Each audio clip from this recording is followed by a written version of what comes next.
আলাইকুম। আমি সিএম সবুজ ইউরোপ নর্থ মিশন থেকে বলতে এসেছি। আজকে আমি যে বিষয় নিয়ে কথা বলবো সেটা হলো 2026 সালে যে কোটা দিছে সেই কোটা অনুযায়ী কোন ক্যাটাগরিতে লোক সবচেয়ে বেশি আসতেছে, কোন কাজের চাহিদা সবচেয়ে বেশি নর্থ মেসিডোনিয়াতে, এবং বাংলাদেশিদের জন্য কী কী কাজে সবচেয়ে বেশি বিষয় হইতেছে সেই বিষয় নিয়ে কথা বলবো। তো আমি কিন্তু আমার সব ভিডিওতেই বলি যে আপনারা সবসময় যে কাজের দক্ষতা এটা অর্জন করবেন। কাজের দক্ষতা অর্জন করলে আপনার মূল্যটাই থাকবে আলাদা, ঠিক আছে?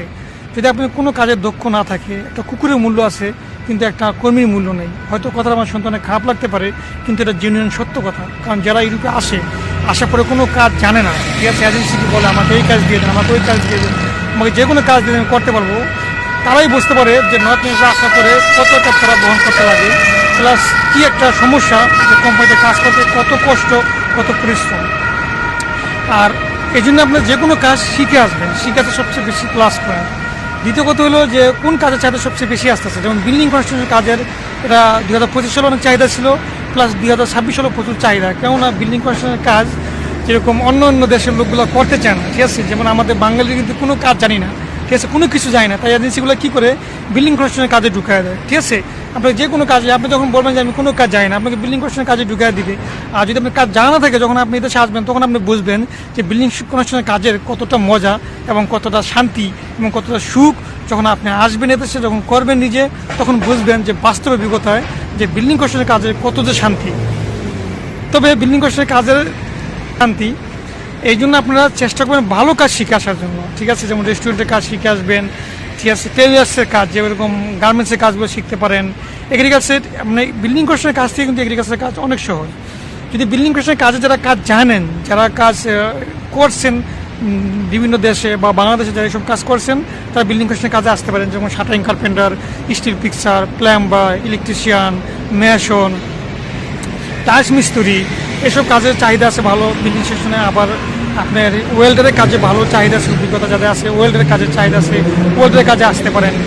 আর এগ্রিকালচার যারা আসতেছেন, বেশিরভাগ বর্তমানে বাংলাদেশের এগ্রিকালচার যে কাজগুলো হইতেছে সেটা হচ্ছে আপনার গ্রিন হাউসের ভিতরে, সেসব টমেটো চাষ, বিভিন্ন সবজির চাষ, এটা গ্রিন হাউসের ভিতরে বেশিরভাগ পড়ে। গ্রিন হাউসের ভিতরে যদি পড়ে তো আপনি অনেক শান্তি, মানে অনেক ভালো কাজ। গ্রিন হাউসের ভিতরে পড়লে আপনি রোদও পাবেন না, আপনি প্লাস ঠান্ডাও পাবেন না, বৃষ্টিও পাবেন না, আপনি থাকবেন গ্রিন হাউসের ভিতরে। ওই কাজটা অনেক শান্তির কাজ।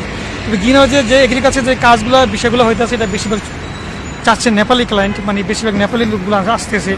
এখন আপনি বলবেন যে আমি ওয়েটার, রেস্টুরেন্ট, আবাসিক হোটেলে আসবো, এই কাজগুলো কিন্তু আমাদের বাংলাদেশের লোকে বেশি পায় না। এই জন্যই পায় না কারণ তারা কোনো এক্সপিরিয়েন্স নেই, তাদের কোনো অভিজ্ঞতা নাই, ঠিক আছে। তারা বাপে হোটেলে ঘুরে ঘুরে খায়, ঠিক আছে। তখন তাদের জন্য এই কাজগুলো নেওয়াটা অনেক কষ্টকর। যেরকম যদি আপনার অভিজ্ঞতা থাকে, এক্সপিরিয়েন্স থাকে, যেরকম হোটেলের কাজের বা ওয়েটারের ভিতরে এক্সপিরিয়েন্স থাকে, আবাসিক হোটেলের কাজে আপনার এক্সপিরিয়েন্স থাকে, তাহলে আপনি পাবেন। আর এইসব কাজ বেশিরভাগ নেপালেরই পাইতেছে বর্তমানে। নর্থ ইস্টের যে কাজগুলো, মানে যেই ভালো ভ্যাকেন্সিগুলো, এগুলো কিন্তু বেশিরভাগ নেপালেরই পাইতেছে। যেমন রেস্টুরেন্টের কাজগুলো পাইতেছে, প্লাস এই যে কৃষি এগ্রিকালচারের কাজগুলো এগুলো ওরা পাইতেছে। তো সর্বোপরি আমাদের বাঙালিরা বেশিরভাগ কিন্তু বিল্ডিং কনস্ট্রাকশনের কাজে আসে। আর বিল্ডিং কনস্ট্রাকশনের কাজে যখন আসে 1 মাস 2 মাস করার পরে অনেক কোম্পানি ভালো পড়ে, অনেক কোম্পানি ভালো পড়ে না। প্লাস অনেক কষ্ট, অনেক পরিশ্রম, অনেক কষ্ট করে আপনাকে বসতে দিবে না, আপনাকে খাবার টাইম, রেস্ট টাইমে আপনাকে বসতে দেবে না, আপনাকে 1 মিনিটও বসতে দিবে না। প্রচুর কষ্ট হয়, এই জন্য অনেকেই ভাগে থাকতে চায় না বা বলে কোম্পানি ভালো না। তো এই জন্য অনেকে আমি বলবো আপনারা অন্য কোনো কাজ শিখেন। বিল্ডিং কনস্ট্রাকশনের কাজ যারা জানেন, যারা করছেন, তারা আসতে পারেন। আর যারা না জানেন, যারা জানেন না, তারা আসেন না। বা কোনো কাজের এক্সপিরিয়েন্স নিয়ে, ভালো কাজের দক্ষতা নিয়ে তারপরে আপনি আসতে পারেন। তারপরে আসতেছে আপনার টেলার্স, যেটাকে বলে আপনার গার্মেন্টসের কাজের, যেরকম আপনার টেক্সটাইলে কিছু ভ্যাকেন্সি আসতেছে ভালো ভালো। যারা সিলাই কাজ জানেন, মোটামুটি সিলাইতে পারেন, তারা টেক্সটাইলের জন্য দিতে পারেন। এবং সেলুনের ভালো অভিজ্ঞতা যারা কাজ করতে পারেন, সেলুনের চাহিদা বা দেশে আছে বর্তমানে। তারপরে আপনি মেকানিক্যাল, কার ওয়াশ, তারপর হচ্ছে গ্যারেজের কাজ, এগুলো ভ্যাকেন্সি ভালো আসতেছে। মোটামুটি সব সেকশনের বিষয় হয়, সব সেকশনের বিষয় হইতেছে। কিন্তু আমাদের দুর্ভাগ্য একটাই, যারা আমরা বাঙালি আছি তারা কোনো কাজ জানি না, কোনো কাজের দক্ষতা নেই। তাই তারা বেশিরভাগই কী করে, এজেন্সিগুলো কনস্ট্রাকশন কাজে ঢুকিয়ে দেয়। আর যখন কনস্ট্রাকশন কাজে আপনি ঢুকবেন, ঢোকার পর যে আপনি কাজের দক্ষতা না থাকে, আপনি যদি ভালো কাজ না করতে পারেন ভাই, যদি ভালো কাজ না বোঝেন, যদি আপনি কোম্পানিতে আসেন, আসার পর যদি কোম্পানি আপনার কাজ পছন্দ না হয়, যদি আপনার কাজ ভালো না লাগে, তাহলে কিন্তু কোম্পানি আপনাকে এরকম হতে পারে, আপনাকে বাংলাদেশে ডিপোর্ট করবে, রাখবে না। আমি একটা এজেন্সির নাম বলবো না, এজেন্সির নাম আমি প্রায় বলি, তারপর আজকে বলবো না, হয়তো অনেকে ইঙ্কিত দিয়ে বুঝতে পারলে বুঝতে পারবেন। উনি অনেকগুলো লোক নিয়ে আসছিল, ঠিক আছে। কোনো কাজ দক্ষতা নাই, দক্ষ কর্মী ছিল না, ঠিক আছে। কোনো রকম ট্রেডিং দিয়ে নিয়ে আসছিল। আনার পরে কিছুদিন কাজ করার পর কোম্পানি পছন্দ নেই, ওদের কাজ পছন্দ না হওয়ার কারণে কোম্পানি ওদেরকে রিলিজ করে দিয়েছিল। পরে ওই ভদ্রলোক যিনি ওদেরকে আবাসিক হোটেলে রাখছিল, রাখার পরে লাস্টে তারা গ্রিসে চলে গেছে। আমি লোকটার নাম বলবো না, কারণ লোকটার নাম বললে অনেকে চিনবেন, কারণ বর্তমানে উনি অনলাইনে ভাইরাল, ঠিক আছে, অনলাইনে একজন ফেমাস মেবি কি বলে এজেন্সি, কিন্তু আসলে উনি কয়টা লোক আছে সেটাও আমি জানি, আর ওনার লোকের কোন কাহিনী চলতেছে সেটাও আমি জানি। তো সর্বপ্রথম কথা হলো যে বিষয়ে কথা বলবো না, কথা বলতেছি যে যেসব কাজের চাহিদাগুলো বললাম। আর আমি কিন্তু সবসময় ভিডিওতে বলি যে কাজের দক্ষতা অর্জন করবেন, সেটা আপনি যে কোনো কাজ হোক, কাজের দক্ষতা অর্জন করবেন, কাজের দক্ষতা নিজে এক্সপিরিয়েন্স অভিজ্ঞতা নিয়ে আসবেন, তাহলে আপনার কাছে যে কোনো কাজ ইজি মনে হবে। যদি বিল্ডিং কষ্টের কাজও আপনি আসেন, কষ্টের কাজও, যদি আপনার দক্ষতা থাকে, আপনার এক্সপিরিয়েন্স ভালো থাকে, তাহলে কিন্তু আপনার সমস্যা হবে না। আর নর্থ ইস্টে কিন্তু আপনার সব কাজ বেশিরভাগ চলে কিন্তু পাথর দিয়ে, ঠিক আছে, বেশিরভাগ কাজ চলে পাথর দিয়ে, তো আপনাকে পাথর দিয়ে কাজ করতে লাগবে।